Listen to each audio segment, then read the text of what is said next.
Hello students, आज की video में हम इकाई एक समुच्चय की प्रश्नावली 1A सॉल्व करेंगे। तो पिछली वीडियो में हमने समुच्चय के कुछ कॉन्सेप्ट को देखा और ये प्रश्नावली उसी कॉन्सेप्ट पे आधारित है। तो यहाँ पहला प्रश्न है कि यदि समुच्चय ए जिसके अवयव दिए हुए हैं 1, 2, 3, 4, 5 और 6, तो रिक्त स्थान में बिलोंग टू या नॉट बिलोंग टू भरिए। तो हम जानते हैं कि अगर अवयव जो है इस समुच्चय में होगा तो हम बिलोंग वाला साइन भरेंगे, और अगर अवयव समुच्चय में नहीं होगा तो हम नॉट बिलोंग वाला साइन भरेंगे। तो हम देखेंगे कि 2A में है या नहीं है।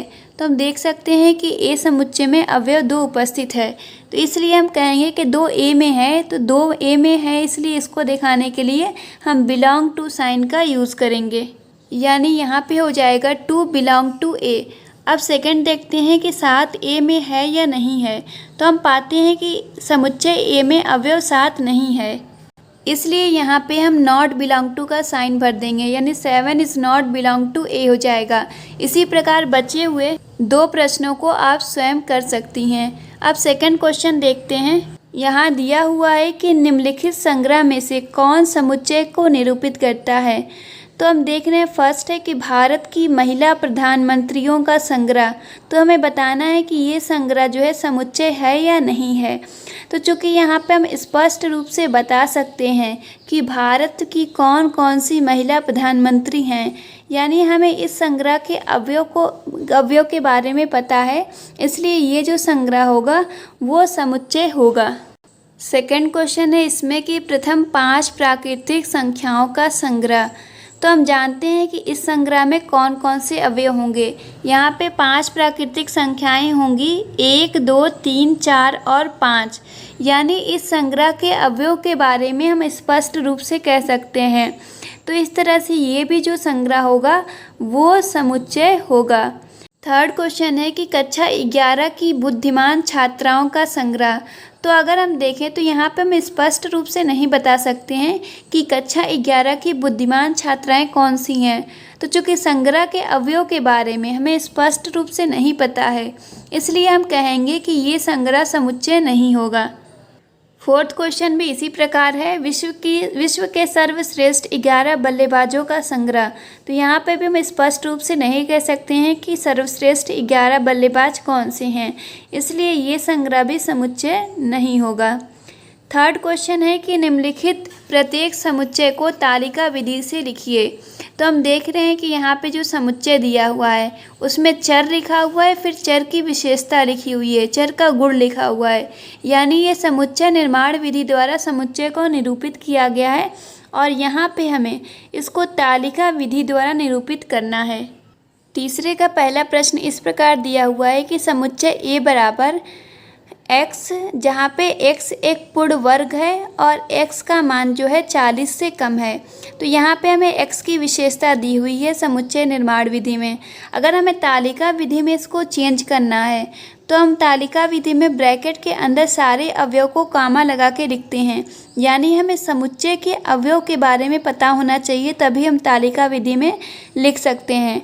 तो हम पता लगाएंगे पहले कि इस समुच्चय में कौन कौन से अवयव होंगे। चूँकि यहाँ प्रश्न में दिया हुआ है कि जो अवयव हैं, यानी x की विशेषता है कि यह पूर्ण वर्ग संख्या है, यानी किसी संख्या की वर्ग है, तो यानी ये संख्या जो होगी वो धनात्मक संख्या होगी। अब इसके बाद हम देखते हैं कि चूँकि x जो है किसी संख्या का वर्ग है, यानी हम x को लिख सकते हैं किसी संख्या जैसे a का स्क्वायर। तो हम देखेंगे कि कौन कौन सी संख्याएं हैं जो किसी संख्या की वर्ग होंगी, लेकिन हमें x का मान 40 से कम ही रखना होगा। तो यहाँ पे हम देख सकते हैं कि 1 जो है वो 1 का वर्ग है, 4 है जो 2 का वर्ग है, 9 है जो 3 का वर्ग है, 16 4 का वर्ग है, 25 5 का, 36 6 का, और 49 जो है वो 7 का वर्ग है। तो इस प्रकार हम कुछ संख्याएं प्राप्त कर सकते हैं जो किसी संख्या की वर्ग होंगी, यानी ये पूर्ण वर्ग संख्याएं हैं। लेकिन हम देख रहे हैं कि एक और कंडीशन दी है कि x का मान हमें 40 से कम रखना है। तो यहाँ तक तो ठीक था, लेकिन इसके बाद ये 40 से अधिक हो जा रहा है, यानी इसके ऊपर की जो भी संख्याएं हैं जो किसी संख्या की वर्ग हैं, यानी पूर्ण वर्ग हैं, वो इस समुच्चय का अवयव होंगी। चूँकि अब हमें समुच्चय के अवयव पता चल चुके हैं, तो अब यहाँ पे हम तालिका विधि द्वारा निरूपण कर सकते हैं। तो इसके लिए हम मझले ब्रैकेट को बना के उसके अंदर सारे अवयव को लिख देंगे, यानी 1, 4, 9, 16, 25, 36 ये सब जो है इस तरीके से हम इसी समुच्चय को तालिका विधि द्वारा निरूपित कर दिए हैं। अब हम अगला क्वेश्चन देखते हैं, जो दिया हुआ है कि B समुच्चय जहाँ x एक पूर्णांक है और x² - x - 2 = 0। तो यहाँ पे हम देख रहे हैं कि इस समुच्चय में जो समुच्चय B है इसमें जो अवयव होंगे वो अवयव एक पूर्णांक होंगे और इनका जो मान है इस समीकरण की सहायता से ज्ञात होगा। इसके लिए हमें इस समीकरण को हल करना पड़ेगा। तो चूंकि ये द्विघात समीकरण है इसलिए यहाँ पे हमें x का 2 मान ज्ञात होगा। तो इस गुणनखंड को हल करने की विधि है कि यहाँ पे हमें 2 संख्याएं ढूंढनी होंगी जिनका अगर हम गुणा कर दें तो 2 मिल जाए, और जिनको अगर हम घटा दें तो यहाँ पे जो संख्या है यानी 1 है वो हमें मिल जाए, यानी गुणा करने पे 2 आए और घटाने पे 1 आ जाए। तो हम जानते हैं वो संख्या 2 और 1 है, इनका गुणा करने पे 2 आएगा और घटाने पे 1 आ जाएगा। तो यहाँ पे हम जो हमारी संख्या है 1, इसको हम इन दोनों में अपघटित कर देंगे। तो यहाँ पे हम लिख सकते हैं x² और फिर लिखेंगे -2x + x, क्योंकि यहाँ पे हम देख रहे हैं कि अगर -2x और +x करेंगे तो यहाँ पे माइनस होके -x ही मिल जाएगा। तो इसको हम इस तरीके से लिख सकते हैं, 2 और 1 में यहाँ तोड़ लिए, 2 हो गया और यहाँ पे 1 हो गया, और यहाँ पे -2 और = 0। अब हम शुरू के 2 पदों को लेकर उसमें से कुछ कॉमन लेंगे और बाद के 2 पदों से कुछ कॉमन लेंगे। तो हम देख रहे हैं शुरू के 2 पदों से x कॉमन हो रहा है, तो यहाँ पे आ जाएगा x - 2, और इन दोनों में से कुछ भी कॉमन नहीं, यानी हम 1 कॉमन ले लेते हैं और +1, तो यहाँ पे आ जाएगा x - 2। तो इस तरह से हम देख रहे हैं कि अब जो हमारा कॉमन हुआ है इसको हम बाहर कॉमन ले लेते हैं, तो आ जाएगा x - 2 और अंदर बचेगा फिर x और यहाँ पे बच जाएगा +1। यहाँ पे हम देख सकते हैं कि x का मान निकालने के लिए या तो हम देख रहे हैं कि x - 2 की वैल्यू 0 के इक्वल होगी या फिर x + 1 की वैल्यू जो होगी वो 0 के इक्वल होगी। तो मान लेते हैं, पहले हम दोनों को अलग अलग मानेंगे। मान लेते हैं कि यदि x - 2 जो है बराबर 0 है तो यहाँ पे हम पाएंगे कि x बराबर हो जाएगा 2, तो यहाँ पे x का एक मान ज्ञात हो गया है। और सेकंड हम मान लेते हैं कि यदि x + 1 बराबर 0 है तो यहाँ से हमें x का मान -1 ज्ञात हो जाएगा। तो हम देख रहे हैं कि इस समीकरण की सहायता से हमें x के 2 मान -1 और 2 ज्ञात हो गए हैं। चूँकि समुच्चय के अवयव हमें ज्ञात हो चुके हैं इसलिए अब हम तालिका विधि द्वारा समुच्चय को निरूपित कर सकते हैं। तो इसके लिए पहले हम मझला ब्रैकेट बनाएंगे और मझले ब्रैकेट के अंदर इसके अवयव को लिखेंगे। तो हम देख रहे हैं 2 अवयव हैं, एक -1 और 2। तो इस तरीके से तालिका विधि द्वारा ये समुच्चय निरूपित हो जाएगा।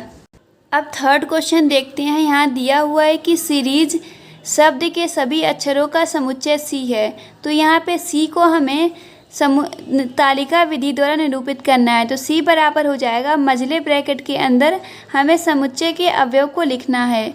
तो हम देख रहे हैं कि इसके अवयव जो हैं वो सीरीज शब्द के अक्षर हैं। तो हम देख रहे हैं सीरीज शब्द में कौन कौन से अक्षर होंगे, वही उन्हीं को हम कॉमा लगाकर लिख देंगे। तो हम पाते हैं कि यहाँ पे S है, S 2 बार आ रहा है, तो 2 बार आने से कोई मतलब नहीं, हमें केवल अक्षरों को लेना है। तो हम केवल एक बार S को ले लेंगे। उसके बाद हम देख रहे हैं E आ रहा है, तो E इसका अवयव हो जाएगा। और इसके अलावा इसमें R भी अक्षर है, तो R भी इसका अवयव हो जाएगा, और I। तो ये 4 अक्षर इसके अवयव हैं। तो तालिका विधि द्वारा निरूपित करने के लिए इन अक्षरों को हम कॉमा लगा के लिख देंगे, तो ये समुच्चय C जो है निरूपित हो जाएगा। तीसरे के जो शेष प्रश्न हैं उन सभी को भी इसी प्रकार से करना है। आपको देखना होगा कि इस समुच्चय में कौन कौन से अवयव होंगे, फिर उन सभी अवयव को एक मझले ब्रैकेट के अंदर कॉमा लगा के लिख दीजिएगा, तो तालिका विधि द्वारा निरूपित हो जाएगा। इन सभी प्रश्नों को आप अपनी फेयर कॉपी पे सॉल्व कर लीजिएगा और आगे के शेष प्रश्नों को हम अगले वीडियो में सॉल्व करेंगे।